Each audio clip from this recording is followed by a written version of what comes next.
जय श्री राम। प्रिय मित्रों, श्री रामचरितमानस का अरण्य कांड एक बहुत ही महत्वपूर्ण कांड है। अरण्य कांड में संस्कृत के 2 श्लोकों के साथ साथ कुल 46 दोहा हैं। अरण्य कांड में क्या क्या आता है मैं आपको बता दूं कि जब प्रभु श्री रामचंद्र जी का 14 वर्ष का वनवास हुआ था, उसके बाद चित्रकूट के बाद कुछ घटनाएं घटी जिसे अरण्य कांड में समाहित किया गया है, संकलित किया गया है और महाकवि तुलसीदास जी ने उसे बहुत ही अच्छे शब्दों में आप लोगों के समक्ष रखा है दोहों और चौपाइयों के माध्यम से। अरण्य कांड में लक्ष्मण के पास आकर के जो रावण की बहन सुपर्णखा है उसका विवाह का प्रस्ताव रखना, विवाह के लिए लक्ष्मण जी के द्वारा इनकार करना, ऐसे में सुपर्णखा का नाक काटा जाना, उसके बाद सीता हरण, रावण द्वारा सीता हरण किया जाता है और सीता जी को बचाने के लिए जटायु रावण से युद्ध करते हैं और रावण के द्वारा जटायु का वध हो जाता है। माता सीता के सीता हरण के बाद प्रभु श्री राम का जो विलाप होता है सीता को याद करके, उसे भी बहुत अच्छे ढंग से यहाँ पर आप लोगों के समक्ष रखा गया है। तो एक तरह से सीता हरण की कहानी इसमें और प्रभु श्री राम का विलाप इसमें आप लोगों को देखने और सुनने को मिलेगा। तो चलिए पहले हम 2 श्लोक से स्टार्ट करते हैं और श्लोकों को शुरू करने से पहले हम लोग प्रभु श्री राम जी को याद कर लेते हैं। ओम तुलसीदासाय नमः, ओम वाल्मीकाय नमः, ओम गौरी पतये नमः, ओम श्री सपत्नीकाय लक्ष्मणाय नमः, ओम श्री सपत्नीकाय शत्रुघ्नाय नमः, ओम श्री सपत्नीकाय भरताय नमः, ओम हनुमते नमः। तो पहले श्लोक का वर्णन हमारे जो मित्र हैं सिद्धार्थ त्रिपाठी जी वो करेंगे, उसके बाद उसका अर्थ हम बताएंगे, उसके बाद फिर पूरा जो है कि श्री रामचरितमानस का पठन करते हैं। मूलम धर्मतरोर्विवेक जलधे पूर्णेन्दुमानन्ददं वैराग्याम्बुज भास्करं ह गगन ध्वान्तापहं तापहं मोहाम्भोदरपूगपाटन विधौ स्वसंभवं शङ्करं वन्दे ब्रह्मकुलं कलङ्कशमनं श्रीरामभूपप्रियं। धर्म रूपी वृक्ष के मूल विवेक रूपी समुद्र को आनंद देने वाले, पूर्ण चंद्र वैराग्य रूपी कमल के विकसित करने वाले, सूर्य पाप रूपी घोर अंधकार को निश्चय ही मिटाने वाले, तीनों तापों को हरने वाले, मोह रूपी बादलों के समूह को छिन्न भिन्न करके विधि क्रिया में आकाश से उत्पन्न पवन स्वरूप ब्रह्मा जी के वंशज आत्मज तथा कलंक नाशक महाराज श्री रामचंद्र जी के प्रिय श्री शंकर जी की मैं वंदना करता हूँ।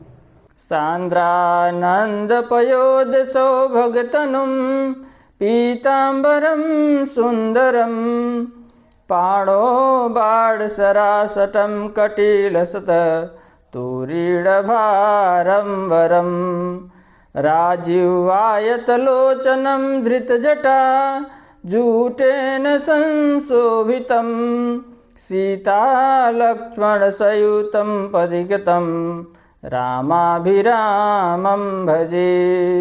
अर्थात जिनका शरीर जल युक्त मेघों के समान सुंदर श्याम वर्ण एवं आनंद घन है, जो सुंदर वल्कल का पीत वस्त्र धारण किए हैं, अर्थात सन्यासी का जो पीत वस्त्र धारण किए हैं, जिनके हाथों में बाण और धनुष है, कमर उत्तम तरकस के भार से सुशोभित हैं, कमल के समान विशाल नेत्र हैं और मस्तक पर जटाजूट धारण किए हैं, उन अत्यंत शोभायमान श्री सीता जी और लक्ष्मण जी सहित मार्ग में चलते हुए आनंद देने वाले श्री रामचंद्र जी को मैं भजता हूँ अर्थात वंदना करता हूँ।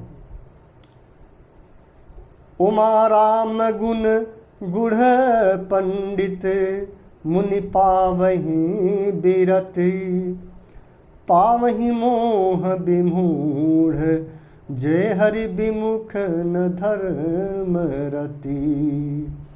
हे पार्वती, श्री राम जी के गुण हैं। हे पार्वती, श्री राम जी के गुण हैं, अर्थात बहुत ही रहस्यमय हैं, उसे समझ पाना बहुत ही मुश्किल काम होता है। पंडित और मुनि उन्हें समझकर वैराग्य प्राप्त करते हैं, अर्थात जो श्री राम जी के गुणों का दुर्लभ गुणों को धारण कर लेता है समझ करके, वह वैराग्य को प्राप्त कर लेता है, सच्चा सन्यासी बन जाता है। परंतु जो भगवान से विमुख है और जिनका धर्म में प्रेम नहीं है, वे महामूढ़ अर्थात महामूर्ख, उन्हें सुनकर मोह को प्राप्त होता है। सोचिए, यह सोठा जो अरण्य कांड का कितना ज्ञान देने वाला बात है कि एक व्यक्ति जो भगवान के गुणों को, श्री राम जी के गुणों को, रहस्यों को समझता है, वह संन्यास को प्राप्त हो जाता है, वैराग्य को प्राप्त हो जाता है, उसे मोह माया नहीं लगता है। लेकिन वही ज्ञान यदि महामूर्ख पढ़ता है और उसका अर्थ का अनर्थ लगाता है, अपनी मूर्खता के कारण जो उसका अर्थ होता है उसका अनर्थ, लोग कहते हैं अर्थ का अनर्थ कर डाला, तो पढ़ते तो वही हैं लेकिन अर्थों को समझना, जैसे दोहा चौपाइयाँ आप पढ़ रहे हैं तो उसको सही मायने में उससे समझना बहुत ही आवश्यक होता है। यदि कोई भी दोहा चौपाई, श्लोक आप किसी भी ग्रंथ का पढ़ रहे हैं, यदि उसका सही मायने में अर्थ आपको समझ में नहीं आ रहा है तो वह आपके विपरीत काम करता है। इसीलिए इस सोठा में ये बातें महाकवि तुलसीदास जी ने भी कह दी कि उसी ज्ञान को एक महामूर्ख व्यक्ति जब सुनता है तो वह मोह को प्राप्त होता है, अर्थात मोह माया में मग्न हो जाता है। उसी ज्ञान को सुनने वाला एक सन्यासी हो जाता है, उसी ज्ञान को सुनने वाला एक जो है कि मोह से ग्रस्त हो जाता है। पुर नर भरत प्रीत मैं गाई, मति अनुरूप अनूप सुहाई, अब प्रभु चरित सुनहु अति पावन, करत जे बन सुर नर मुनि भावन। पूर्ववासियों और भरत के अनुपम और सुंदर प्रेम का मैंने अपनी बुद्धि के अनुसार गान किया है। महाकवि तुलसीदास जी ने कहा है, अब देवता, मनुष्य और मुनियों के मन को भाने वाले प्रभु श्री रामचंद्र जी के वे अत्यंत पवित्र चरित्र सुनो, जिन्हें वे वन में कर रहे हैं। एक बार चुनि कुसुम सुहाए, निज कर भूषण राम बनाए, सीत ही पहिराए प्रभु सादर, बैठे फटिक शिलापुर सुंदर। ये सुंदर कहानी चित्रकूट के स्फटिक शिला की है, जिसका वर्णन आता है। एक बार कहा जाता है कि एक बार सुंदर फूल चुनकर श्री राम जी ने अपने हाथों से भांति भांति के गहने बनाए और सुंदर स्फटिक शिला पर बैठे हुए प्रभु ने आदर के साथ वे गहने श्री सीता जी को पहनाए। स्फटिक शिला का मैंने वीडियो पोस्ट किया है मित्रों। स्फटिक शिला रामघाट से ज़्यादा दूर नहीं है, मात्र 3-4 किलोमीटर की दूरी पर है। आप लोग जब चित्रकूट जाएं तो 4 धाम की यात्रा में वे भी स्फटिक शिला आता है। वहाँ से 100 रुपये किराया लगता है श्री राम घाट से, और श्री राम घाट से चारों धाम का ऑटो रिक्शा वाले वो सब दर्शन करा देते हैं, तो आप लोग वहाँ दर्शन कर सकते हैं। सुरपति सुत धरि बायस बेसा, 60 चाहत रघुपति बल देखा, जिमि पिपीली का सागर था, महामंद मति पावन चाहा। देवराज इंद्र का मूर्ख पुत्र जयंत जब प्रभु श्री राम जी फूलों के सुंदर सुंदर फूलों का तोड़ करके सीता जी के लिए गहना बनाते हैं उन्हें पहनाने के लिए, तो देवराज इंद्र का मूर्ख पुत्र जयंत कौवे का रूप धरकर श्री रघुनाथ जी का बल देखना चाहता है कि उनका बल कितना है। ऐसे महामूर्ख, सोचिए कि भगवान की परीक्षा भी आदमी लेता है, और भी देवता का पुत्र, इंद्र का पुत्र, और जैसे मंद बुद्धि चींटी समुद्र का थाह पाना चाहती हो, वैसे ही जयंत का हाल है। प्रभु श्री राम का जो है कि बल का परीक्षा लेना चाहती है। सीता चरण चोंच हति भागा, मूढ़ मंद मति कारण कागा, चला रुधिर रघुनायक जाना, सीक धनुष सायक संधाना। इंद्र का वह मूर्ख पुत्र जयंत मंद बुद्धि के कारण भगवान के बल की परीक्षा करने के लिए चला और बना हुआ क्या बनकर चला? कौवा। और सीता जी के चरणों में चोंच मार करके भागने लगा। वहीं इस स्फटिक शिला पर प्रभु श्री राम माता सीता बैठे हुए थे और माता सीता को गहने, चूँकि वन के समय उनके पास गहना नहीं था, तो ऐसे में प्रभु श्री राम जी फूलों का, अपने मनपसंद फूलों का गहना बना करके माता सीता को पहनाने के लिए बैठते हैं। और ऐसे में जयंत कौवा का रूप धारण करके आता है और माता के चरणों में चोंच मार करके भाग जाता है। जब रक्त बह चला, जब खून बहने लगता है, तब से रघुनाथ जी ने जाना कि यहाँ पर कौवे ने चोंच मार दिया है और धनुष पर सींक सरकंडे का बाण संधान किया। सींक जो होता है जिसे झाड़ू बनता है, वह सरकंडे का, तो उसके सींक को तोड़ करके उन्होंने तीर की जगह पर प्रयोग किया। और आगे क्या होता है? अति कृपाल रघुनायक सदा दीन पर नेह, तासन आई किन्ह छलु मूरख अवगुण गेह। श्री रघुनाथ जी जो अत्यंत ही कृपालु हैं और जिनका दीनों पर, दुखियों पर सदा प्रेम रहता है, उनसे भी उस अवगुणों के घर मूर्ख जयंत ने आकर छल किया, तो उसको दंड तो भुगतना ही पड़ेगा। प्रेरित मंत्र ब्रह्म सर धावा, चला भाजी बायस भय पावा, धरि निज रूप गयऊ पितु माही, राम विमुख राखा तेहि नाही। मंत्र से प्रेरित होकर वह ब्रह्म बाण दौड़ा, जो सींक का बाण प्रभु श्री राम जी ने छोड़ा, वह ब्रह्म बाण उसके पीछे दौड़ा लिया जयंत को। और कौवा का जो रूप लेकर के जयंत आए थे, कौवा भयभीत होकर भागता जा रहा है। वह अपनी असली रूप धरकर पिता इंद्र के पास पहुंच गया, पर श्री राम जी का विरोधी जानकर इंद्र ने उसको नहीं रखा। एक पिता भी अपने पुत्र का उस समय साथ नहीं दिया, क्योंकि इंद्र जानते थे कि इसने बहुत बड़ी गलती कर दिया है, बहुत बड़ी मूर्खता कर दिया है। भा निरास उपजी मन त्रासा, जथा चक्र भय ऋषि दुर्वासा, ब्रह्मधाम शिवपुर सब लोका, फिरा श्रमित व्याकुल भय शोका। तब वह पिता से भी निराश हो गया, उसके मन में भय उत्पन्न हो गया, डर व्याप्त हो गया। और जैसे दुर्वासा ऋषि को चक्र से भय हुआ था, वह ब्रह्मलोक, शिवलोक आदि समस्त लोकों में थका हुआ और भय शोक से व्याकुल होकर भाग फिर रहा था।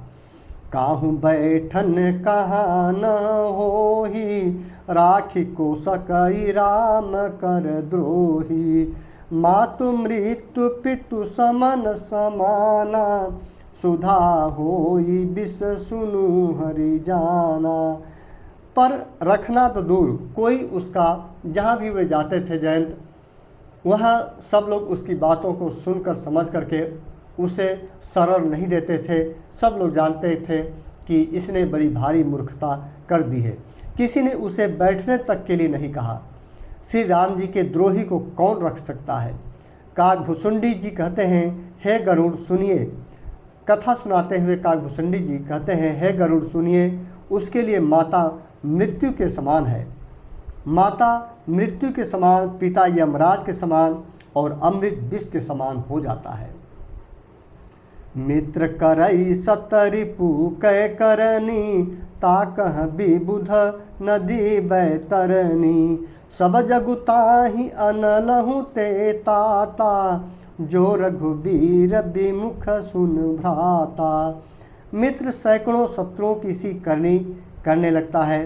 देव नदी गंगा जी के उसके लिए बैतरणी अर्थात यमुनापुरी की नदी हो जाती हैं। हे भाई सुनिए, जो श्री रघुनाथ जी के विमुख होता है समस्त जगत उसके लिए अग्नि से भी अधिक गर्म जानलेवा हो जाता है। अर्थात जो प्रभु श्री राम जी से विमुख हो जाता है और उनके विपरीत आचरण करता है, वह जो है कि एक तरह से अग्नि से भी अधिक गर्म होकर के जानलेवा साबित हो जाता है। नारद देखा बिकल जयंता, लागी दया कोमल चित संता। पठवा तुरत राम पहिताही, कहे पुकारी प्रणत हित पाही।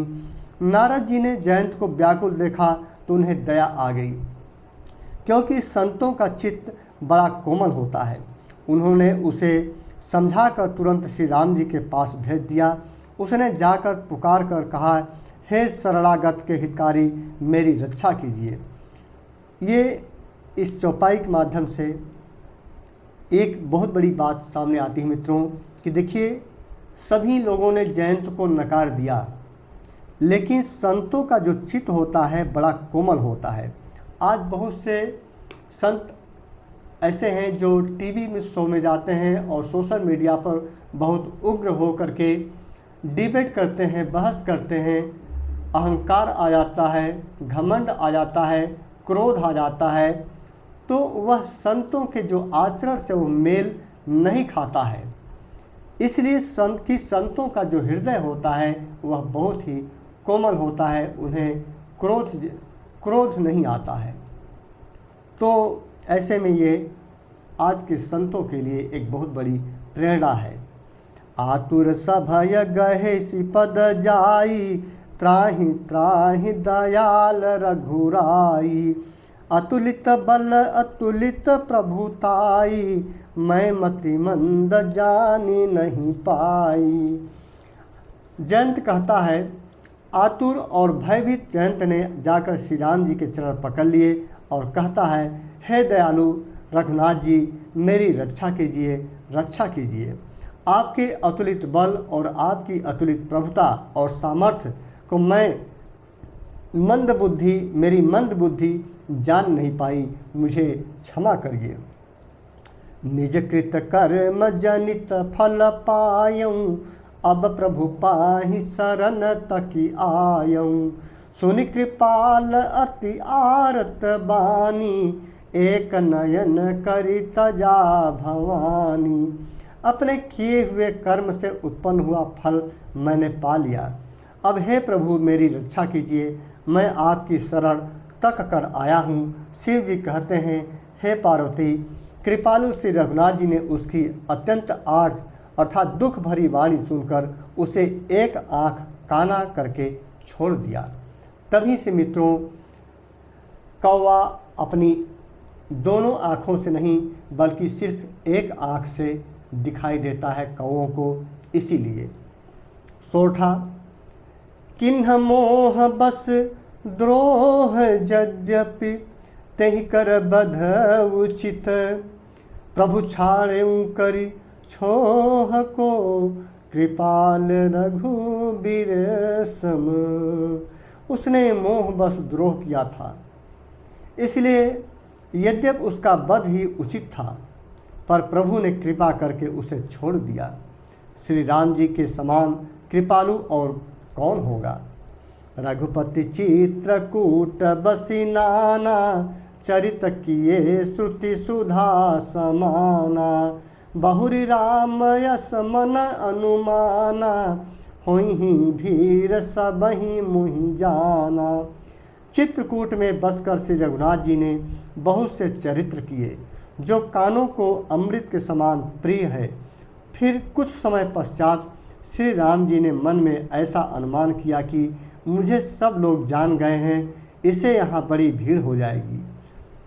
सकल मुनिन्ह सन विदा कराई, सीता सहित चले दो भाई। अत्रि के आश्रम जब प्रभु गयऊँ, सुनत महामुनि हर्षित भयम।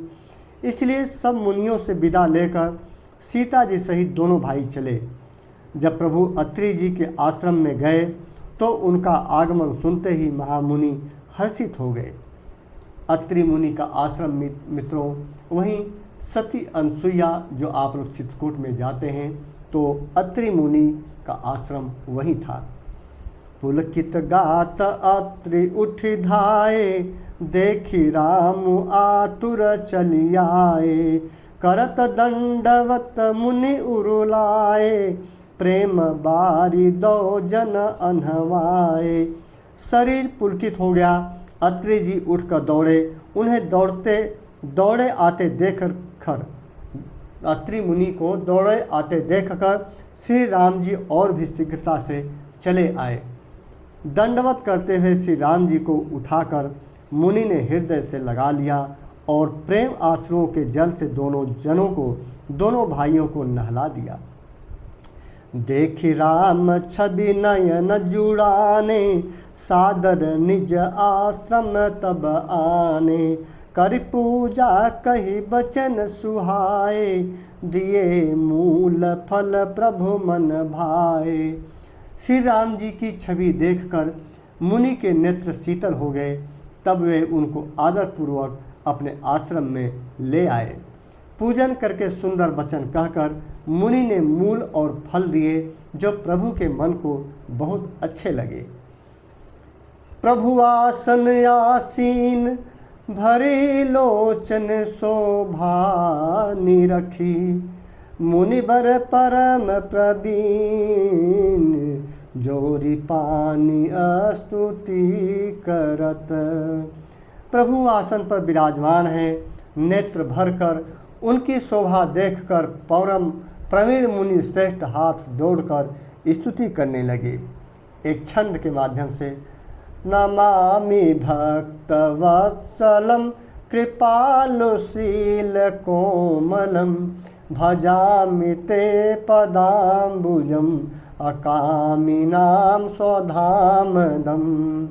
हे भक्तवत्सल, अत्रि मुनि कहते हैं, हे भक्तवत्सल, हे कृपालु, हे कोमल भक्त वाले, मैं आपको नमस्कार करता हूँ। निष्काम पुरुषों को अपना परम धाम देने वाले आपके चरण कमलों को मैं नमन करता हूँ, भजता हूँ।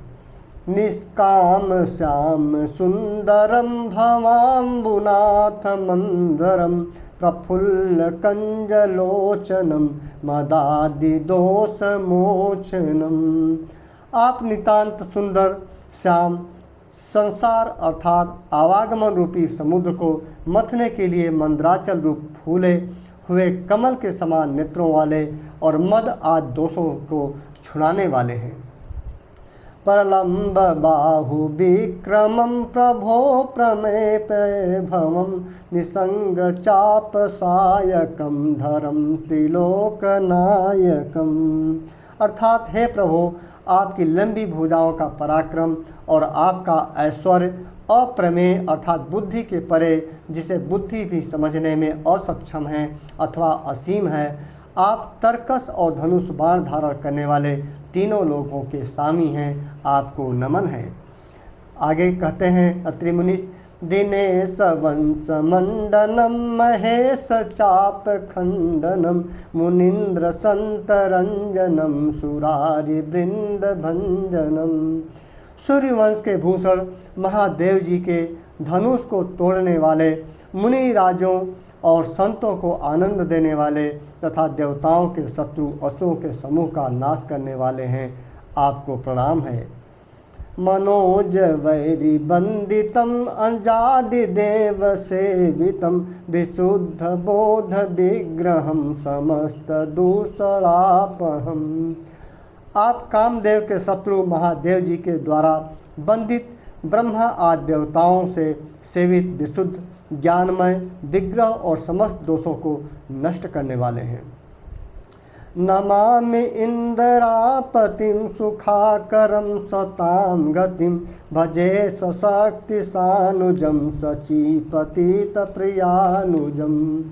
हे लक्ष्मणपति, हे सुखों की खान और सत्पुरुषों का सत्पुरुषों की एकमात्र गति, मैं आपको नमस्कार करता हूँ। हे सचीपति इंद्र के प्रिय छोटे भाई वामन जी, स्वरूपा शक्ति श्री सीता जी और छोटे भाई श्री लक्ष्मण जी सहित आपको मैं नमन करता हूँ, भजता हूँ। त्वदन्ध्रिमूलये नरा भजन्त हीन मत्सरा पतन्ति नो भवर्रवे पितर्क वीच संकुले। जो मनुष्य मत्सर अर्थात डाह रहित होकर आपके चरण कमलों का सेवन करते हैं, वे तर्क वितर्क अर्थात अनेक प्रकार के संदेह रूपी तरंगों से पूर्ण संसार रूपी समुद्र में नहीं गिरते, आवागमन के चक्कर में नहीं पड़ते। विविक्तिवासिनः सदा भजन्ति मुक्तये मुदा निरस्य निन्द्रियादिकं प्रयान्ति ते गतिं शोकम्। जो एकांतवासी पुरुष मुक्ति के लिए इंद्रियादि का निग्रह करके उन्हें विषयों से हटाकर प्रसन्नतापूर्वक आपको भजते हैं, वह स्वीकृत गति को अपने स्वरूप को प्राप्त होते हैं। ये दोनों छंद मित्रों बहुत ही सुंदर छंद है जो ज्ञान देने वाले हैं। इसमें कहा गया है कि जो किसी तरह के डर दुख से रहित होकर के आपके चरण कमलों का सेवन करते हैं, चरण कमल को भजते हैं, आपसे प्रेम करते हैं, उनके ऊपर किसी तरह का मोह माया नहीं पड़ता। अर्थात जो भी व्यक्ति, जो भी मनुष्य, जो भी सांसारिक व्यक्ति यदि प्रभु श्री राम के श्री चरण कमलों में अपना प्रेम निस्वार्थ भाव से आज भी रखेगा, तो उस पे किसी भी तरह का कोई संकट और न ही किसी तरह का मोह माया का उस पर कोई भी छाया रहेगी। अर्थात उसका मन हमेशा प्रभु श्री राम जी के चरणों में लगा रहेगा। त्वमेकमद्भुतं प्रभुं निरीहमीश्वरं विभुं जगद्गुरुं च शाश्वतं तुरीयमेव केवलम्। अर्थात उन आपको जो एक अद्वितीय, जिसका कोई वर्णन नहीं किया जा सकता है, अद्भुत, माइक, जगत से विलक्षण प्रभु अर्थात सर्व समर्थ, इच्छा रहित ईश्वर अर्थात सबके स्वामी, व्यापक, जगत गुरु, सनातन अर्थात नित्य, तुरी अर्थात तीनों गुणों से सर्वथा परे और केवल अपने स्वरूप में स्थिर है। ये बहुत ही महत्वपूर्ण बातें हैं यहाँ मित्रों कि प्रभु श्री राम के गुणों का यहाँ पर वर्णन किया गया है और इन्हीं गुणों का स्मरण करने से, उनका पालन करने से आपके अंदर प्रभु श्री राम की कृपा अवश्य बनी रहती है। आगे कहते हैं अत्रि मुनि, भजामि भावबल्लभं कुयोगिनाम सुदुर्लभं स्वभक्तकल्पपादपं समं सुसेव्यमन्वहम्। तथा जो भाव प्रिय कुयोगियों, विषय पुरुषों के लिए अत्यंत दुर्लभ, अपने भक्तों के लिए कल्पवृक्ष अर्थात उनकी समस्त कामनाओं को पूर्ण करने वाले, सम पक्षपात रहित और सदा सुखपूर्वक सेवन करने योग्य हैं, मैं निरंतर उन्हें भजता हूँ। अनुपरूप भूपतिम न तोहमुर्विजापतिम प्रसीद में नमामि ते पदाब्ज भक्ति देहि में। हे अनुपम सुंदर, हे पृथ्वीपति, हे जानकीनाथ, मैं आपको प्रणाम करता हूँ, मुझ पर प्रसन्न होइए, मैं आपको नमस्कार करता हूँ, मुझे अपने चरण कमलों की भक्ति दीजिए। प्रिय मित्रों, अरण्य कांड की ये जो प्रभु श्री राम की वंदना है, यदि आप इसे प्रतिदिन करते हैं तो आपके अंदर जरूर भगवान के प्रति अथाह प्रेम पैदा होगा और उस प्रेम के बदले आपको प्रभु श्री राम की कृपा, भगवान भोलेनाथ की कृपा और साथ में हनुमान जी की कृपा आपको मिलती रहेगी। पठन्ति ये स्वतम इदम नरादरणे ते पदम। पुनः पठन्ति ये स्तवम इदम नरादरेण ते पदम। वर्जन्ति नात्र संशयम त्वदीय भक्ति संयुता। जो मनुष्य इस स्तुति को आदरपूर्वक पढ़ते हैं, देखिए वही बात यहाँ पर आ गई कि जो मनुष्य इस स्तुति को आदरपूर्वक पढ़ते हैं वे आपकी भक्ति से युक्त होकर आपके परम पद को प्राप्त होते हैं, इसमें संदेह नहीं है। तो ये जो 12 छंद हैं मित्रों, 12 छंद जो अरण्य कांड का है यहाँ से, ये बहुत ही महत्वपूर्ण छंद है और इसे हमेशा प्रभु श्री राम की स्तुति करने के लिए पढ़ा जाना चाहिए और प्रेम पूर्वक पढ़ा जाना चाहिए, सच्ची श्रद्धा से प्रेम पढ़ा जाना चाहिए।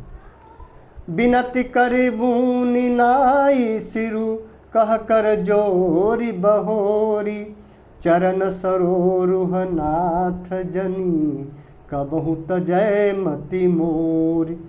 मुनि ने इस प्रकार विनती करके और फिर सिर नवाकर हाथ जोड़कर कहा, हे नाथ, मेरी बुद्धि आपके चरण कमलों को कभी न छोड़े, ऐसा मुझे आशीर्वाद, ऐसा मुझे वरदान दीजिए। ऐसा अत्रि मुनि जी प्रभु श्री राम जी से प्रार्थना करते हैं। अनुसुईया के पद गही सीता, मिली बहोरी सुशील विनीता। ऋषि पत्नी मन सुख अधिकाई, आशीष देई निकट बैठाई। यह दोहा और यह चौपाई दोनों महत्वपूर्ण है। अत्रि मुनि की धर्मपत्नी सती अनसुईया, जिसे आप लोग आज आश्रम जाते हैं, वहाँ पर जब चित्रकूट में जाते हैं तो सती अनसुईया का दर्शन करने के लिए उनके आश्रम में जाते हैं, तो वहाँ पर प्रभु श्री राम, माता सीता और लक्ष्मण जी सहित वे गए हैं, तो माता सीता अनसुईया से मिलती हैं। फिर परम शीलवती और विनम्र सीता जी अत्रि जी की पत्नी अनसुईया जी के चरण पकड़कर उनसे मिली। ऋषि पत्नी के मन में बड़ा सुख हुआ, उन्होंने आशीष देकर सीता जी को पास बैठा लिया। दिव्य बसन भूषण पहिराए, जे नित नूतन अमल सुहाए। कह ऋषि बधु सरस मृदु बानी, नारी धर्म कछु ब्याज बखानी। जो दिव्य वस्त्र पहनाए गए थे माता सीता को सती अनसुईया द्वारा, तो देखिए अरण्य कांड की इस चौपाई में उसका वर्णन आ गया है। अर्थात उन्हें ऐसे दिव्य वस्त्र और आभूषण पहनाए जो नित्य नए, निर्मल और सुहाने बने रहते हैं। वे कभी गंदे नहीं होते, कभी मलिन नहीं होते।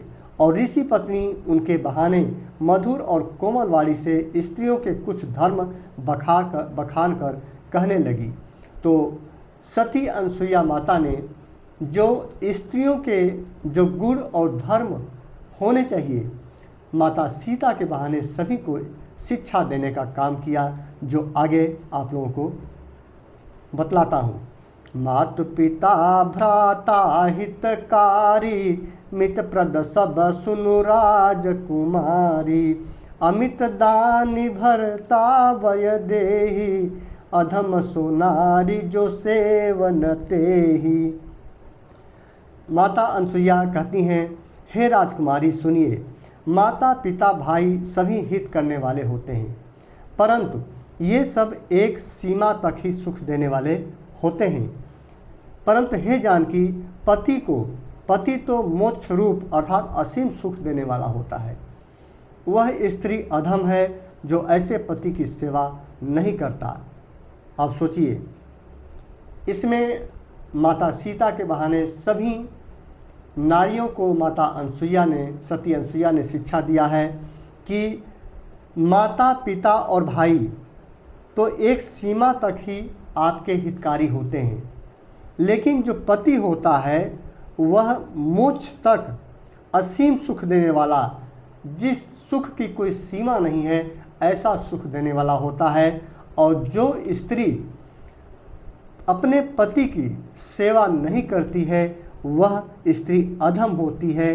अधम माने नीचता को प्राप्त होती है, सबसे निकृष्ट पत्नी होती है। तो ये बात सभी नारी समाज के लिए उन्होंने कहा। आगे कहती हैं, धीरज धर्म मित्र अरु नारी, आपद काल परिखिं चारी। पुनः धीरज धर्म मित्र अरु नारी, आपद काल परिखहि चारी। वृद्ध रोग बस जल धनहीना, अंध बधिर क्रोधी अति दीना। प्रिय मित्रों, माता अनसुईया जी ने माता सीता जी को शिक्षा देते हुए उनको शिक्षा देने के बहाने सभी नारी जगत को शिक्षा देने का काम किया। और यह माता अनसुईया जी के जो वचन हैं, यह बहुत ही ध्यानपूर्वक आप लोगों को सुनना चाहिए, विशेषकर नारियों को सुनना चाहिए। पुरुषों के लिए भी उपयोगी है, लेकिन नारियों के लिए विशेषकर उपयोगी है। यदि आपको प्रभु श्री राम माता सीता की आशीर्वाद पाना है, तो जो है कि आप जो है कि इन वचनों को, माता अनसुईया के वचनों को ध्यानपूर्वक सुनिए। माता अनसुईया आगे कहती हैं, धैर्य, धर्म, मित्र और स्त्री। धैर्य, ये 4 चीज़ें, धैर्य, धर्म, मित्र और स्त्री, इन चारों की विपत्ति के समय ही परीक्षा होती है। धैर्य की भी परीक्षा, जब आपके पास ऊपर संकट पड़ता है तो पता चलता है कि आपके अंदर कितना धैर्य है। धर्म की भी परीक्षा, जब आप बहुत धार्मिक व्यक्ति हैं, लेकिन जब कोई परीक्षा की घड़ी आती है तो उसमें बहुत लोग फेल हो जाते हैं। मित्र की भी परीक्षा और स्त्री की भी परीक्षा विपत्ति के समय ही होती है। ये बहुत ही महत्वपूर्ण उन्होंने बातें बताई। वृद्ध, रोगी, मूर्ख, निर्धन, अंधा, बहरा, क्रोधी और अत्यंत ही दीन व्यक्ति। अब इसके लिए आगे क्या कहती हैं, ऐसहु पति कर किए अपमाना, नारी पाव जमपुर दुख नाना। एक ही धर्म एक व्रत नेमा, काय बचन मन पति पद प्रेमा। माता कहती हैं, ऐसे भी पति का अपमान करने से स्त्री यमपुर में भांति भांति के दुख पाती हैं। शरीर, वचन और मन से पति के चरणों में प्रेम करना स्त्री के लिए बस यह एक ही धर्म है। शरीर, वचन और मन से पति के चरणों में प्रेम करना स्त्री के लिए बस एक ही धर्म है, एक ही व्रत है और एक ही नियम है। और इसी के बल पर प्रभु की उनके ऊपर कृपा हो जाती है, भगवान की भी प्राप्ति हो जाती है। एक कोई नारी सच्चे मन से, शरीर, वचन और मन से अपने पति की सेवा करती है, तो वह समझिए कि ईश्वर के प्रेम को पा जाती है और ईश्वर की कृपा उन पे हो जाती है।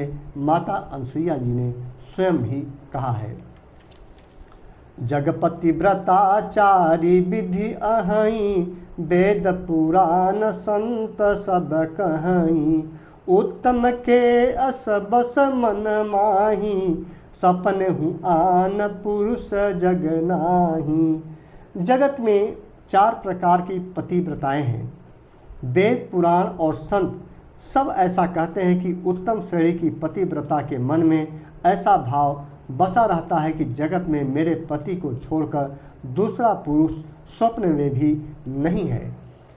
माता सती अनसुईया कि ये जो सभी नारी जगत के लिए जो शिक्षा है, ये अरण्य कांड में मिलता है मित्रों। इसे सभी नारियों को अवश्य पढ़ना चाहिए, श्रवण करना चाहिए। इसीलिए मैं अर्थ के साथ में इसे श्रवण करवा रहा हूँ। यदि आपके भी आप सुन रही हैं, आप महिला हैं, स्त्री हैं, पत्नी हैं किसी की, आप सुन रही हैं, तो यह ज्ञान अपने पुत्रियों को, समाज के अन्य स्त्रियों को देने का प्रयास करें। चाहे वह वीडियो को शेयर करके या स्वयं साक्षात, यदि आपका किसी से साक्षात्कार होता है तो उनको दे करके यह शिक्षा अवश्य देनी चाहिए। कोई भी स्त्री अपनी पुत्री का यदि विवाह के बाद विदा करती है तो उसको भी यही शिक्षा देनी चाहिए, जिससे कि समाज में एक अच्छा व्यवहार, अच्छा वातावरण पैदा हो सके और आपकी पुत्री का भी जीवन अच्छा बीत सके और प्रभु श्री राम की कृपा उन पे हो सके। मध्यम पर पति देखई कैसे, भ्राता पिता पुत्र निज जैसे। धर्म विचारि समुझि कुल रहई, सो निकृष्ट त्रिय श्रुति अस कहई। मध्यम श्रेणी की पतिव्रता पराये पति को कैसे देखती हैं, जैसे वह अपना सगा भाई, पिता या पुत्र हो। इसमें बतलाया गया है इस चौपाई में मित्रों कि माता सती अनसुईया कहती हैं कि जो पतिव्रता नारी है, पति को कैसे देखती हैं और अपने सगे भाई, पिता या पुत्र हो अर्थात समान अवस्था वाले को वह भाई के रूप में देखती हैं, बड़े को पिता के रूप में देखती हैं और छोटे को पुत्र के रूप में देखती हैं। जो धर्म का विचार कर अपने कुल की मर्यादा समझकर बची रहती है वह निकृष्ट निम्न श्रेणी की स्त्री है, ऐसा वेद कहते हैं। तो माता सती अनसुईया ये शिक्षा देती हैं नारियों को, इसे अवश्य ग्रहण करना चाहिए। बिनु अवसर भयते रह जोई, जाने हूँ अधम नारी जग सोई। पति वंचक पर पति रति करई, रौरव नरक कलप सत परई। और जो स्त्री मौका न मिलने से या भयवश पतिव्रता बनी रहती है, जगत में उसे अधम स्त्री जानना। पति को धोखा देने वाली जो स्त्री पराये पति से रद्द करती हैं अर्थात प्रेम करती हैं, वह तो 100 कल्प तक गौरव नरक में पड़ी रहती हैं। ये देखिए कितना इम्पॉर्टेंट चौपाई है मित्रों। आजकल इसकी परिपाटी चल पड़ी है कि एक स्त्री पराये पुरुष से प्रेम करने लगी हैं, बहुत सी ऐसी घटनाएं घटती हैं। तो ऐसे में माता सती अनसुईया जी ने अरण्य कांड में इस चौपाई के माध्यम से देखिए कितनी अच्छी बात बताई हैं कि जो दूसरे पति में अपना प्रेम रखती हैं, ऐसे नीच स्त्री 100 कल्प तक गौरव नरक के में पड़ी रहती हैं, मतलब नरक में वास करती हैं 100 कल्प तक। 100 कल्प मतलब मित्रों अब ये समझिए कि हमारा 100 दिन का 1 वर्ष का उनका 1 दिन होता है, और ऐसे 100 कल्प तक सोचिए, करोड़ों वर्षों तक वो नरक में पड़ी रहेंगी। तो ऐसा जीवन किस काम का। इसीलिए पतिव्रता होना आज के नारियों के लिए बहुत ही आवश्यक है। चरित्रहीनता उनके न सिर्फ इस जीवन को नरक में डालता है, बल्कि आने वाले लाखों जन्म को वह नरक में डाल देता है। इसलिए पतिव्रता होना बहुत ही आवश्यक है। क्षण सुख लागी जन्म सत कोटि, दुख न समुझते ही सम को खोटी। बिनु श्रम नारी परम गति लहई, पतिव्रत धर्म छाड़ी छल गहई। क्षण भर के सुख के लिए जो 100 करोड़ असंख्य जन्मों के दुखों को नहीं समझती, उसके समान दुष्ट कौन होगा। जो स्त्री छल छोड़कर पतिव्रत धर्म को ग्रहण करती है, वह बिना ही परिश्रम परम गति को प्राप्त करती है। इसमें माता सती अनसुईया ने स्पष्ट तौर पर कह दिया है कि क्षण भर के सुख के लिए जो पत्नी पराये पुरुष में प्रेम रखती हैं, तो वह न सिर्फ इस जन्म को बल्कि आने वाले असंख्य जन्मों को नरक में डाल देती हैं। तो ऐसा सुख किस काम का। पति प्रतिकूल जन्म जह जाई, विधवा होई पाई तरुणाई। किंतु जो पति के प्रतिकूल चलती हैं अर्थात उनके पति के विपरीत चलती हैं, वह जहाँ भी जाकर जन्म लेती हैं वहीं जवानी पाकर भरी जवानी में विधवा हो जाती हैं। ये देखिए कितनी बड़ी बात हो लिखी गई है मित्रों यहाँ पर श्री रामचरितमानस में कि जो पति के इच्छाओं के प्रतिकूल चलती हैं, वह जहाँ भी जाती हैं, जहाँ भी जन्म लेती हैं, वह भरी जवानी में ही विधवा हो जाती हैं और विधवा का कष्ट उन्हें सहन करना पड़ता है। ये बहुत ही इम्पॉर्टेंट चौपाई है जो महिलाओं के लिए विशेषकर है। वैसे पुरुषों को भी पत्नी व्रतता होना चाहिए। यह सिर्फ माता सती अनसुईया हैं, माता सीता को शिक्षा दे रही हैं, इसलिए उन्हें पतिव्रता के लिए शिक्षा दे रही हैं। लेकिन वहीं पर कोई यदि मान ली प्रभु श्री राम को शिक्षा दे तो वह जरूर यही शिक्षा देगा कि पतिव्रता का, पत्नीव्रता का। तो प्रभु श्री राम भी पत्नीव्रता थे। एक सोठा के माध्यम से हाँ, सहज पावनी नारी पति सेवत शुभ गति लहई, जसु गावत श्रुति चारि अजहु तुलसी का हरि प्रिय। स्त्री जन्म से ही अपवित्र है। इस सोरठा में देखिए क्या बातें लिखी गई हैं कि स्त्री जन्म से ही अपवित्र है, किंतु पति की सेवा करके वह अनायास ही शुभ गति प्राप्त कर लेती है। इस सोरठा के माध्यम से बतलाया गया है कि स्त्री जन्म से ही अपवित्र होती है, लेकिन पति की सेवा करके, पतिव्रता का जीवन व्यतीत करके वह शुभ गति को, अच्छी गति को प्राप्त कर लेती है।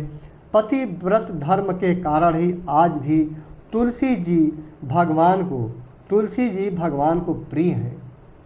तुलसी माता का आज पूजा क्यों होता है? क्योंकि वे जो है कि जो पतिव्रता का पालन करती हैं, जो अपना वचनों का पालन करती हैं, वह जो है कि उससे प्रभु श्री राम का उन पर अवश्य विशेष कृपा बनी रहती है। और चारों वेद उनका यश गाते हैं, यश गौरव गाते हैं।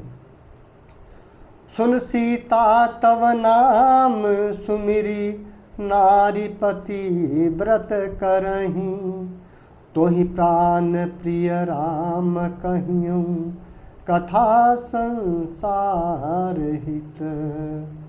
हे सीता, माता सती अनसुईया कहती हैं, हे सीता सुनो, तुम्हारा तो नाम ही लेकर स्त्रियां पतिव्रत धर्म का पालन करेंगी। सती अनसुईया माता कहती हैं कि हे सीता, तुम्हारा तो नाम लेकर ही पतिव्रत स्त्रियां धर्म का पालन करेंगी। तुम्हें तो श्री राम जी के प्राणों के समान प्रिय है। यह पतिव्रत धर्म की कथा तो मैंने संसार के हित के लिए कही है। ये देखिए कितनी बड़ी बातें हैं मित्रों। माता सीता के बहाने सती अनसुईया ने सभी स्त्रियों के लिए, सभी नारी समाज के लिए ये बातें कहीं और अंततः ये बातें स्पष्ट तौर पर कह दी कि सीता तो स्वयं अपने आप में एक उदाहरण है और माता सीता की पतिव्रता की कहानी को सुन करके प्रेरणा लेकर के और भी स्त्रियां संसार की पतिव्रता धर्म का पालन करने के लिए उत्साहित होंगी। यह तो मैंने सिर्फ इसलिए कहा कि सभी नारियों को शिक्षा मिल सके, सभी नारियां भी ऐसी कर सकें। सुन जान की परम सुख पावा, सादरता सुचरन सिरुनावा, तब सुनि सन कहि कृपा निधाना, आयस होई जाऊं बन जाना। जानकी जी माता सती अनसुईया की वाणी सुन करके उनके सादर, उनके चरण को नवाती हैं, चरण स्पर्श करती हैं। तब जानकी जी अर्थात जानकी जी सुनकर परम सुख पाया और आदरपूर्वक उनके चरणों को सिर नवाया।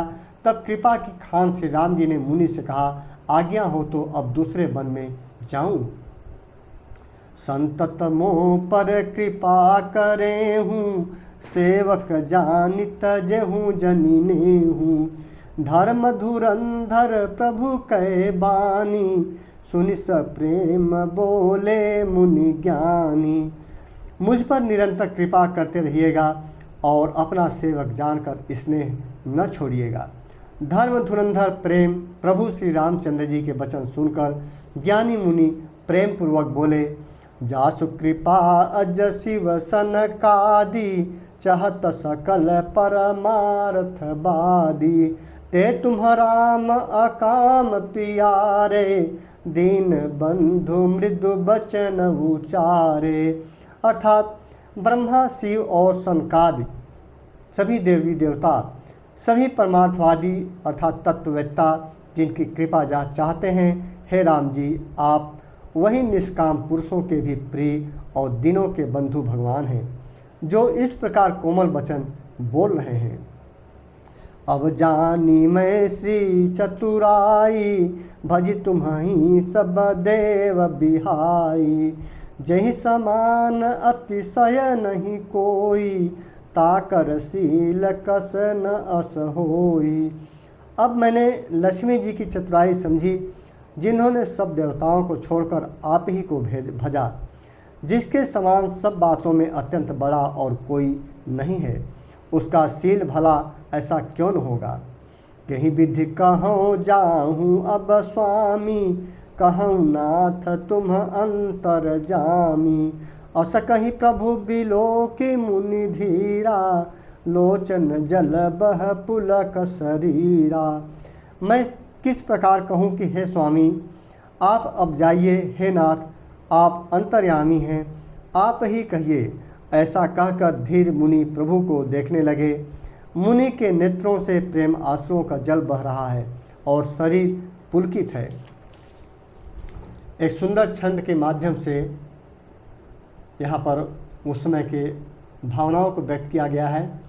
तन पुलक निर्भर प्रेम पूरन, नयन मुख पंकज दिए। मन ज्ञान गुण गोतित प्रभु, मैं दीख जप तप का किए। जप जोग धर्म समूह ते नर, भगति अनुपम पावई। रघुबीर चरित पुनीत, निस दिन दास तुलसी गावही। मुनि अत्यंत प्रेम से पूर्ण हैं, उनका शरीर पुलकित है और नेत्रों को श्री राम जी के मुख कमल में लगाए हुए हैं। मन में विचार कर रहे हैं, मैंने ऐसे कौन से जप तप किए हैं जिसके कारण मन ज्ञान गुण और इंद्रियों से परे प्रभु के दर्शन पाए। जप योग और धर्म समूह से मनुष्य अनुपम भक्ति को पाता है। श्री रघुवीर के पवित्र चरित्र को तुलसीदास रात दिन गाता है। एक सुंदर दोहा। कलिमल समन दमन मन, राम सुजस सुख मूल। सादर सुनहि जे तिन्ह पर, राम रहें अनुकूल। श्री रामचंद्र जी का सुंदर यश कलयुग के पापों का नाश करने वाला है, मन को दमन करने वाला और सुख का मूल है। जो लोग इसे आदर पूर्वक सुनते हैं उन पर श्री राम जी प्रसन्न रहते हैं। ये छंद भी बहुत अच्छा है मित्रों। सोठा एक सुंदर। कठिन काल मल कोस धर्म, न ज्ञान न जोग जप। परिहरि सकल भरोस, राम ही भजहि ते चतुर नर। यह कठिन कलिकाल पापों का खजाना है। इसमें न धर्म है, न ज्ञान है और न योग है, न जप ही है। इसमें तो जो लोग सब भरोसों को छोड़कर श्री राम जी को ही भजते हैं वे ही चतुर और बुद्धिमान हैं। मुनिपद कमल नाई करि सीसा, चले बनहि सुर नर मुनि ईसा। आगे राम अनुज पुनि पाछे, मुनि बर बेस बने अति काछे। मित्रों, मुनि के चरण कमलों में सिर नवाकर देवता मनुष्य और मुनियों के स्वामी श्री राम जी बन को चले। आगे श्री राम जी हैं और उनके पीछे छोटे भाई लक्ष्मण जी हैं। दोनों ही मुनियों का सुंदर वेश बनाए अत्यंत सुशोभित है। उभय बीच श्री सोहई कैसी, ब्रह्म जीव बिच माया जैसी। सरिता बन गिरि अवघट घाटा, पति पहिचान देहि बर बाटा। दोनों के बीच में श्री जानकी जी कैसे सुशोभित हैं। प्रभु श्री रामचंद्र जी आगे आगे चलते हैं, लक्ष्मण जी पीछे पीछे चलते हैं, माता सीता बीच में चलती हैं। जैसे पृथ्वी और आकाश के बीच में माया सुशोभित होती हैं और दोनों के बीच में श्री जानकी जी कैसे सुशोभित हो रही हैं उसका उदाहरण दिया जा रहा है कि जैसे ब्रह्म और जीव के बीच माया हो, नदी, वन, पर्वत और दुर्गम घाटियाँ सभी अपने स्वामी को पहचान कर सुंदर रास्ता देती हुई चलती हैं। जहाँ जहाँ जाहि देव रघुराया, करहि मेघ तह तह नभ छाया। मिला असुर विराध मग जाता, आवत ही रघुबीर निपाता। जहाँ जहाँ देव श्री रघुनाथ जी जाते हैं वहाँ वहाँ बादल आकाश में छाया करते जाते हैं। रास्ते में जाते हुए विराध राक्षस मिला। अब देखिए विराध राक्षसों की बारी आ गई मित्रों। विराध राक्षस मिला, सामने आते ही श्री रघुनाथ जी ने उसे मार डाला। तुरत ही रुचिर रूप तहि पावा, देख दुखी निज धाम पठावा। अब प्रभु श्री राम जी का कार्य यहाँ से प्रारंभ हो जाता है।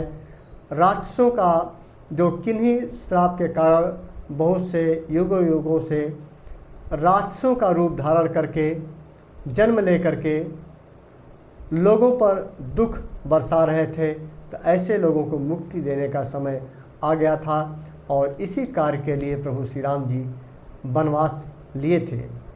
तो यहाँ पर कहते हैं तुरत ही रुचिर रूप तहि पावा, देख दुखी निज धाम पठावा। पुनि आए जह मुनि सरभंगा, सुंदर अनुज जानकी संगा। श्री राम जी के हाथ से मरते ही उसने तुरंत सुंदर दिव्य रूप प्राप्त कर लिया। दुखी देखकर प्रभु ने उसे अपने परम धाम को भेज दिया। फिर वे सुंदर छोटे भाई लक्ष्मण जी और सीता जी के साथ वहाँ आए जहाँ मुनि सरभंग जी थे। अब देखिए यहाँ पर विराध राक्षस को मारा, उसके बाद मुनि सरभंग जी के आश्रम में वे पहुँचते हैं। सुंदर दोहा। देख राम मुख पंकज, मुनिबर लोचन भृंग। सादर पान करत अति, धन्य जन्म सरभंग। श्री रामचंद्र जी का मुख कमल देखकर मुनि श्रेष्ठ के नेत्र रूपी धौरे अत्यंत आदरपूर्वक उसका मकरंद रस पान कर रहे हैं। सरभंग जी का जन्म धन्य है, अर्थात जो भी प्रभु श्री रामचंद्र जी का उस समय दर्शन पा लिया उसका जीवन धन्य हो गया।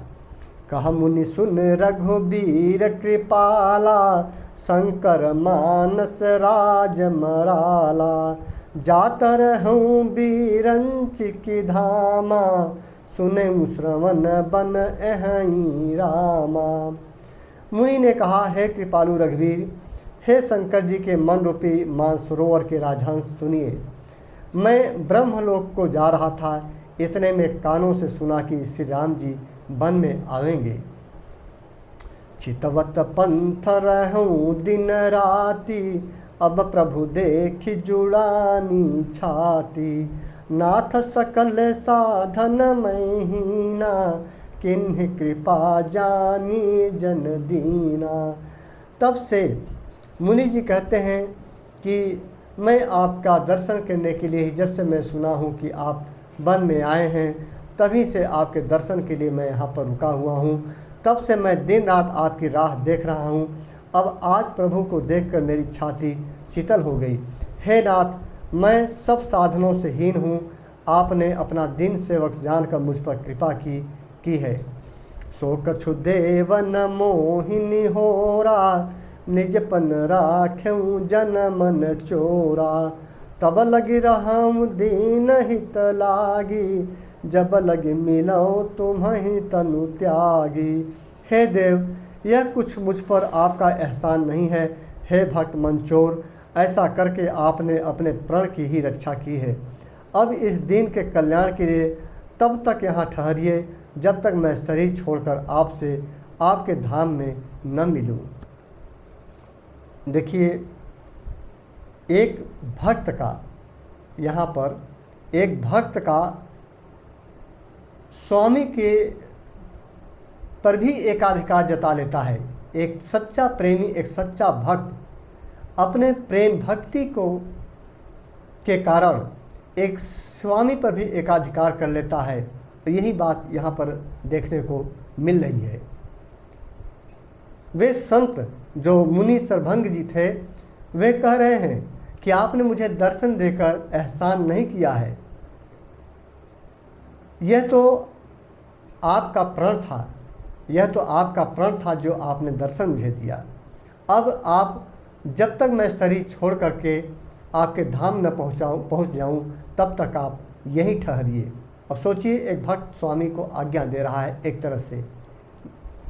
जोग यज्ञ जप तप व्रत किन्हा, प्रभु कह देई भगति बर लिन्हा। एहि विधि सर रचि मुनि सर भंगा, बैठे हृदय छाड़ी सब संगा। योग यज्ञ जप तप जो कुछ व्रत आदि सुनी मुनि ने किया था, सब प्रभु को समर्पण करके बदले में भक्ति का वरदान ले लिया। देखिए, ये देखिए कितनी बड़ी बात है कि जो योग यज्ञ जप तप जो कुछ व्रत भी मुनि ने आज तक किया था जीवन भर, सब कुछ प्रभु को समर्पण करके एक तरह से बदला कर लिया कि प्रभु सब कुछ आप मेरा ले लीजिए, लेकिन इसके बदले में मुझे भक्ति का वरदान दीजिए कि मैं आपका सदैव जन्मों जन्मांतर तक भक्त बना रहूं।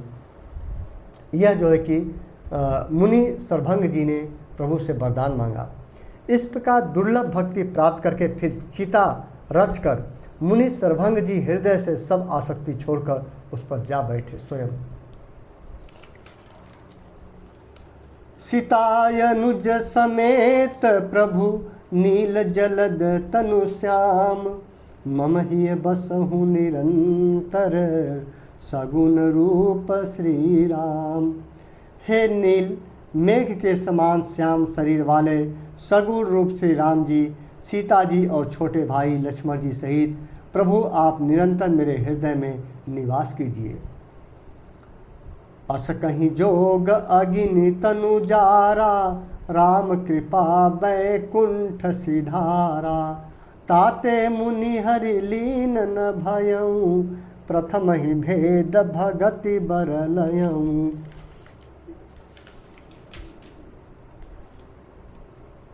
ऐसा कहकर सरभंग जी ने योगाग्नि से अपने शरीर को जला डाला और श्री राम जी की कृपा से वे बैकुंठ को चले गए। मुनि भगवान में लीन इसलिए नहीं हुए कि उन्होंने पहले ही भेद भक्ति का वर ले लिया था। ऋषि निकाय मुनि बर गति देखी, सुखी भये निज हृदय विशेषी। स्तुति करहि सकल मुनि वृंदा, जयति प्रणत हित करुणा कंदा। ऋषि समूह मुनि श्रेष्ठ सरभंग जी की यह दुर्लभ गति देखकर अपने हृदय में विशेष रूप से सुखी हुए। समस्त मुनि वृंद श्री राम जी की स्तुति कर रहे हैं और कह रहे हैं, शरणागत हितकारी करुणा कंद करुणा के मूल प्रभु की जय हो।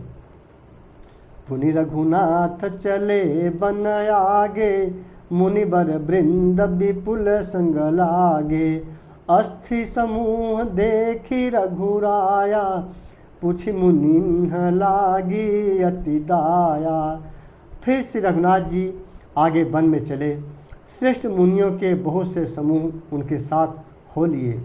हड्डियों का ढेर देखकर श्री रघुनाथ जी को बड़ी दया आई। उन्होंने मुनियों से पूछा, जानतहु पूछिय कस स्वामी, सब दरसी तुम अंतर जामी। निश्चर निकर सकल मुनि खाए, सुनि रघुबीर नयन जल छाए। मुनियों ने कहा, जब प्रभु श्री राम जी आगे जंगल में बढ़े तो वहाँ पर हड्डियों का समूह देखा। एक बहुत बड़ा पहाड़ हड्डियों का था। मुनियों ने कहा, हे स्वामी, आप सर्वदर्शी सर्वज्ञ और अंतर्यामी, सबके हृदय की बातों को जानने वाले हैं। जानते हुए भी अनजान की तरह हमसे कैसे पूछ रहे हैं? राक्षसों के दलों ने सब मुनियों को खा डाला है। ये सब उन्हीं की हड्डियां ढेर हैं। यह सुनते ही श्री रघुवीर के नेत्रों में जल छा गया, अर्थात उनकी आंखों में करुणा के आंसू भर आए। राक्षस लोग मुनि को मार देते थे, उन्हें खा करके फेंक देते थे और वहीं हड्डियां जो है कि ढेर रूप में वहाँ पर संकलित थी। निश्चर ही न करऊँ मही भूज, यहाँ दोहा है। निश्चर ही न करऊँ मही भूज उठाई पन किन्ह, सकल मुनिन के आश्रम ही जाई जाई सुख दिन। श्री राम जी ने भुजा उठाकर प्रण किया कि मैं पृथ्वी को राक्षसों से रहित कर दूंगा। फिर समस्त मुनियों के आश्रम में जा जाकर उनको दर्शन एवं संभाषण का सुख दिया। मुनि अगस्त्य कर शिष्य सुजाना। अब देखिए मुनि अगस्त जी के पास गए। ये देखिए चित्रकूट के बाद ये तीसरे मुनि हैं जहाँ वे मिल रहे हैं। मुनि अगस्त्य कर शिष्य सुजाना, नाम सुती छन रति भगवाना। मन क्रम बचन राम पद सेवक, सपने हूँ आन भरोसन देवक। मुनि अगस्त जी एक सुतीक्ष्ण नामक सुजान अर्थात ज्ञानी शिष्य थे। उनकी भगवान से प्रीति थी अर्थात प्रेम था। वे मन वचन और कर्म से श्री राम जी के चरण के सेवक थे। उन्हें स्वप्न में भी किसी दूसरे देवता का भरोसा नहीं था। प्रभु आगमन श्रवण सुनि पावा, करत मनोरथ आतुर धावा। हे विधि दिन बंधु रघुराया, मोसे सठ पर करहिं दावा। उन्होंने ज्यों ही प्रभु का आगमन कानों से सुन पाया, त्यों ही अनेक प्रकार के मनोरथ करते हुए वे आतुरता अर्थात शीघ्रता से दौड़ चले। हे विधाता, क्या दीन बंधु श्री रघुनाथ जी मुझ जैसे दुष्ट पर भी दया करेंगे। सहित अनुज मोहि राम गोसाई, मिली हई निज सेवक की नाई। मोरे जिय भरोसा दृढ़ नाही, भगत बिरति न ज्ञान मन माही। क्या स्वामी श्री राम जी छोटे भाई लक्ष्मण जी सहित मुझसे अपने सेवक की तरह मिलेंगे। मेरे हृदय में दृढ़ विश्वास नहीं होता, क्योंकि मेरे मन में भक्ति वैराग्य या ज्ञान कुछ भी नहीं है। नहीं सत्संग जोग जप जागा, नहीं दृढ़ चरण कमल अनुरागा। एक बानी करुणा निधान की, सो प्रिय जाके गति नयान की। मैंने न तो सत्संग योग जप अथवा यज्ञ ही किए हैं और न प्रभु के चरणों में मेरा दृढ़ अनुराग ही है। हाँ, दया के भंडार प्रभु की एक बान है कि जैसे किसी दूसरे का सहारा नहीं है, वह उन्हें प्रिय होता है। होई हैं सुफल आज मन लोचन, देखि बदन पंकज भव मोचन। निर्भर प्रेम मगन मुनि ज्ञानी, कहीं न जाई सो दशा भवानी। भगवान की इस बाण का स्मरण आते ही मुनि आनंद मग्न होकर मन ही मन कहने लगे, आहा, भव बंधन से छुड़ाने वाले प्रभु के मुखार बिंद को देखकर आज मेरे नेत्र सफल होंगे। अर्थात शिव जी कहते हैं, हे भवानी, ज्ञानी मुनि प्रेम में पूर्ण रूप से निमग्न है, उनकी वह दशा कहीं नहीं जाती। दिसियरु विधि पंथ नहीं सूझा, को मैं चले कहाँ नहीं बूझा। कबहु क फिर पाछे पुनि जाई, कबहु क नृत्य करई गुण गाई। उन्हें दिशा विदेशा दिशाएं और उनके कोण आदि और रास्ता कुछ भी नहीं सूझ रहा है। मैं कौन हूँ और कहाँ जा रहा हूँ यह भी नहीं जानते, इसका भी ज्ञान नहीं है। वे कभी पीछे घूमकर फिर आगे चलने लगते हैं और कभी गुण गा गा कर नाचने लगते हैं। अबिरल प्रेम भगति मुनि पाई, प्रभु देखें तरु ओट लुकाई। अतिशय प्रीत देखी रघुबीरा, प्रगटे हृदय हरन भव भीरा। मुनि ने प्रगाढ़ प्रेमा भक्ति प्राप्त कर ली। प्रभु श्री राम जी की वृक्ष की आड़ में छिपकर भक्त की प्रेमोन्मत्त दशा देख रहे हैं। मुनि का अत्यंत प्रेम देखकर भव भय अर्थात आवागमन के भय को हरने वाले श्री रघुनाथ जी मुनि के हृदय में प्रकट हो गए। मुनि मग माझ अचल हुई बैसा, पुलक शरीर पनस फल जैसा। तब रघुनाथ निकट चली आए, देख दशा निज जन मन भाए। हृदय में प्रभु के दर्शन पाकर मुनि बीच रास्ते में अचल अर्थात स्थिर होकर बैठ गए। उनका शरीर रोमांच से कटहल के फल के समान कंटकित हो गया। तब श्री रघुनाथ जी उनके पास चले आए और अपने भक्त की प्रेम दशा देखकर मन में बहुत प्रसन्न हुए। मुनि राम बहु भांति जगावा, जागन ध्यान जनित सुख पावा। भूप रूप तब राम दुरावा, हृदय चतुर्भुज रूप देखावा। श्री राम जी ने मुनि को बहुत प्रकार से जगाया, पर मुनि नहीं जागे, क्योंकि उन्हें प्रभु के ध्यान का सुख प्राप्त हो रहा था। तब श्री राम जी ने अपने राज रूप को छिपा लिया और उनके हृदय में अपना चतुर्भुज रूप प्रकट किया। ये अगस्त मुनि जी को प्रभु श्री राम जी ने उनके हृदय में चतुर्भुज रूप को दर्शन कराया था। मुनि अकुलाई उठा तब कैसे, विकलहीन मनि फनि बर जैसे। आगे देखी राम तन श्यामा, सीता अनुज सहित सुख धामा। तब अपने इष्ट स्वरूप के अंतर्धान होते ही मुनि कैसे व्याकुल होकर उठे, जैसे श्रेष्ठ मणिधर सर्प मणि के बिना व्याकुल हो जाता है। मुनि ने अपने सामने सीता जी और लक्ष्मण जी सहित श्याम सुंदर विग्रह सुखधाम श्री राम जी को देखा। परउ लकुट इव चरणन ही लागी, प्रेम मगन मुनि बर बड़ भागी। भुज विशाल गही लिए उठाई, परम प्रीत राखे उरलाई। प्रेम में मग्न हुए वे बड़ भागी श्रेष्ठ मुनि लाठी की तरह गिरकर श्री राम जी के चरणों में लग गए। श्री राम जी ने अपने विशाल भुजाओं से पकड़कर उन्हें उठा लिया और बड़े प्रेम से हृदय से लगा लिया। मुनि मिलत अस सोह कृपाला, कनक तरुहि जनु भेंट तमाला।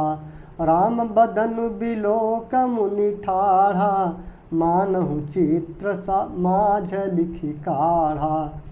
कृपालु श्री रामचंद्र जी मुनि से मिलते हुए ऐसे शोभित हो रहे हैं मानो सोने के वृक्ष से तमाल का वृक्ष गले लगकर मिल रहा हो। मुनि निस्तब्ध खड़े हुए टकटकी लगाकर श्री राम जी का सुख मुख देख रहे हैं, मानो चित्र में लिखकर बनाए गए हैं। तब मुनि हृदय धीर धरी, गही पद बारहि बार। निज आश्रम प्रभु आनि करी, पूजा विविध प्रकार। तब मुनि ने हृदय में धीरज धरकर बार बार चरणों को स्पर्श किया, फिर प्रभु को अपने आश्रम में लाकर अनेक प्रकार से उनकी पूजा की। प्रिय मित्रों, श्री रामचरितमानस का अरण्यकांड का दोहा संख्या 1 से 10 संपन्न होता है। अगले भाग में दोहा संख्या 11 से 20 का श्रवण करवाऊंगा। तब तक के लिए जय श्री राम।